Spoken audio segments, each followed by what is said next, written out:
quick. Now we're going to show y'all the news clips of what actually happened to him during this situation. You may recall a story we did only on Fox last week. A Southwest Houston teenager's life was threatened by a neighbor, and the teenager captured it all on a cell phone. Well, today that neighbor appeared in court, and the victim's family was there too. Fox 26's Ashley Johnson was at the courthouse. Man pulled a shotgun out on my 17-year-old nephew, and they gave him, you might as well say, a free ticket out. For Fred Hamilton and his brother Andre, they say sorry just isn't enough.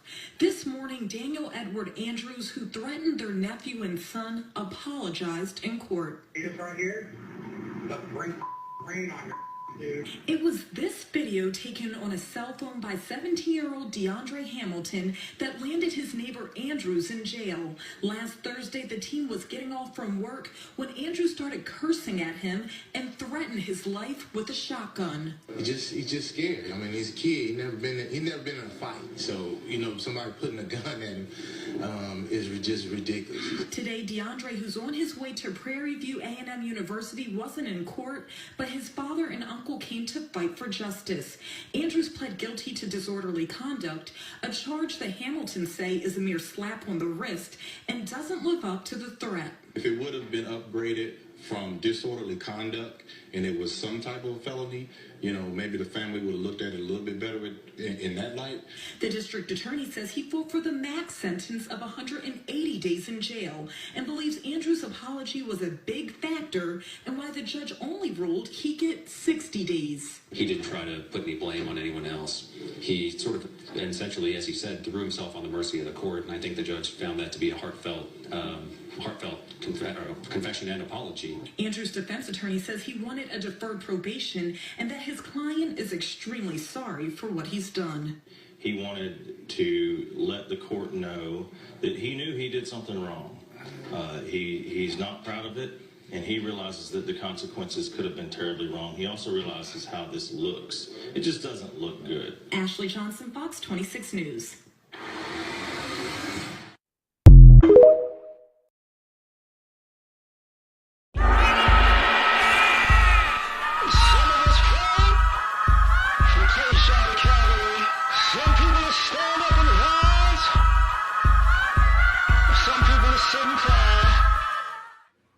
What's good? What's good? This is like white innocence, black guilt. And I'm going to use this case for a reason. Because this isn't the first time I've seen this. This is a lifelong thing where this is what black people go to jail for if they do. You get what I'm saying? If I know people who've made a threat like they was gonna, I'm gonna do, and they didn't even pull it out, jail. You know what I'm saying? I know of people who, how can I say this? A white guy has been a terror to society and gets in an altercation with a black guy, a black man, and firearms. The black man goes to jail, get his firearm taken. The white dude just goes home and gets into another altercation later, a few weeks later. But he has a lengthy history of doing this, right? And it's like, this is white innocence, black guilt. This is why sometimes it's a catch-22. The older you get, this is why you don't really, a lot of times people don't really interact racially because of stuff like this. Because like, oh, I'm sorry, disorderly conduct, which means he keeps his guns, his gun rights. I talked about a video recently where kids was at a pool and the husband comes and pulls out a rifle and he goes to jail. He's probably going to get a disorderly conduct too because it's still Texas. Like, that's closer to Dallas. This story I want to say is in Houston.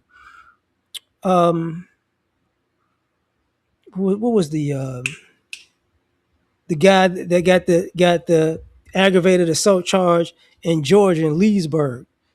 He put on armored gear, walks down the street, shoots at the neighbors while they're having a birthday party. If $50,000 bond, they say $5,000 because 10%. and he gets kind of a BS charge.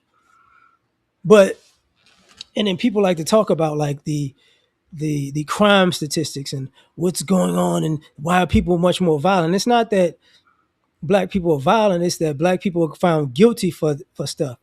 White people are get slaps on the wrist. You can't think about you can't think of a scenario where people do that. Like I said this before, I want to say Pimp C went to jail for something like that.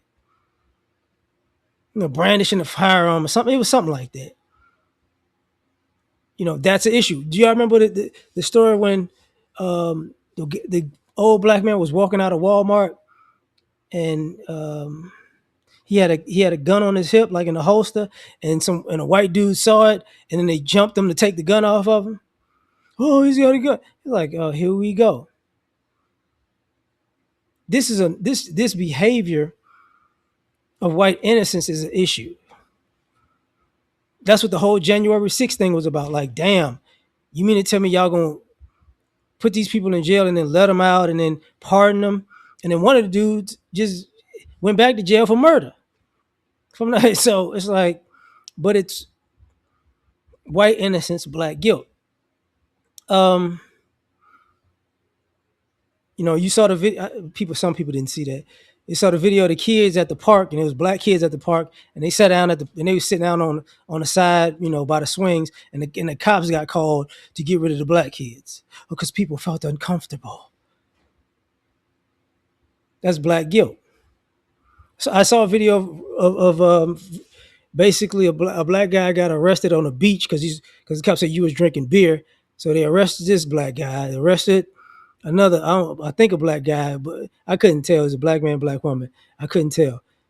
Arrested them, but the irony of it, the beach was full of like everybody, and even and the other people in the crowd, white people, were like, "Yo, what are y'all doing? Like, what are we doing?" And it's like, "Well, you're here, you're guilty." That's where you see the constant stories of traffic stops that turn into, oh, let's make this a drug bust. I pulled you over because I thought you didn't have a seatbelt on. Now I got my gun on you, and now you need to get out the car. And now I'm detaining you, so put your hands behind your back and arrest you, put you in the car. And now if there's an investigation of what? You said I didn't have a seatbelt on, bro. Because I gotta find something. And if you say no, you're resisting. It's like, oh, okay. Right. They got the story of was it in L.A. where the cop shot the dog?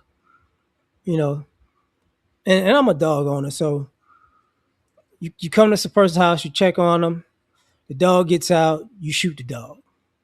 Because first of all, that's a big dog. Yeah, it's a big fluffy dog though. And then the dog gets out of the door because you're talking to the owner. Even in that situation, I'm gonna say this: if you own a dog and people come to your house, get out of the door and close the door because the dog is gonna be curious anyways. But that's a whole nother story. But did the cop have to shoot the dog? No. You know, y'all act like these dogs are going to bite your jugular or something. You just want to shoot something 9 times out of 10. But that's the guilt part. I just had to do it. It's like, yeah, sure you did.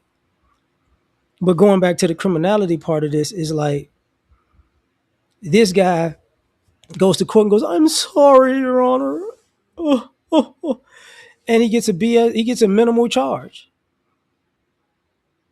And I say that to say, when people talk about crime, people don't want to talk about the fact that if you get if you get a slap on the wrist when you're 18, and then you get another slap on your wrist when you're 25, and you get another slap on your wrist when you're 27, get another slap on your wrist when you're 30. At some point, people don't realize a lot of times people aren't. Y'all think people are arrested and it's their first major crime. No, this is probably about their 50th. Because of all the, oh, you shouldn't have done that. You were having a bad day. It was just, we understand. We love you. It's that. Remember when Tim Tebow did the thing about the child molesters? And he was saying like, these guys get away with it, if I'm not mistaken, somewhere between like 10 and 19 times before they get caught. It's like, yeah. because and he was like, these are predominantly white, Christian men, blah blah blah. It's like, yeah, white innocence, black guilt. You know, saw the little clip of the little boy on Instagram. Don't child do child molesters know what midgets are? And it was like, oh, that's cold blooded. And then one of the guys was like, yeah, that's not what they're looking for though. They're not looking for adults. So it's that. You get what I'm saying? You constantly see the videos on Instagram, social media of the cats running, speeding off on cops. Corvette speeding off on cops. Hellcat speeding off on cops. And they got the whole thing on the page and the thumbnail, the handle or whatever. It's like, and this is what they do. Yeah.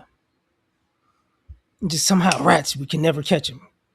How can you never catch them and they got a handle? I don't understand. Same thing when you see these stories sometimes of these police officers getting shot at traffic stops. Who are they normally getting shot at traffic stops about? White guys. Because they're just the same fear for my life tactics. The same, I got to put you in cuffs and I got to, no, they don't do all that. Oh man, I think you're speeding today, buddy. And I need you to get your ID and stuff. Okay, well, let me reach in my ID. Let me reach in my, oh, I don't have it in my pocket. You reached in the pocket. You didn't pull a gun out. Let me, look through everything. They're looking through the console. You don't pull your gun out. Let me get it to the glove box. Get to the glove box for your wallet. Okay. They reach in the glove box. Turn around, pop. And it's like, yeah, because they're white. Doesn't count. So this type of behavior is consistent. So this is why criminality, people talk about violent crime and this, that, and the third. It's like, no, think about all the stuff you get away with. Do people remember when they were talking about the drugs and black people do drugs and deal drugs? And they constantly said this: the amount of drugs being purchased on college campuses across America is very vast. At Harvard, which Harvard, Brown, Yale, LSU, let's just go Ole Miss, USC. Like the amount is crazy. Matter of fact, speaking of USC, I did a video about 10 years ago. It was USC, I want to say. It was a graduation party. They had a black graduation party at an apartment complex on one side of the street. They had a white graduation party, predominantly white graduation party, and this apartment complex on the other side of the street. You know what happened? They called the cops on the black people for celebrating graduation to the point that they had helicopters and cop cars coming out. And what the black people did, some of them ran from the party across the street to the white party because they wasn't gonna mess with them there. And people were filming it. The white folks filming it. The black folks filming it. It's crazy. But because of like I said, white innocence, black guilt. But I'm gonna leave it at that, man. Tell me what you think. Catch y'all on the next one. Peace.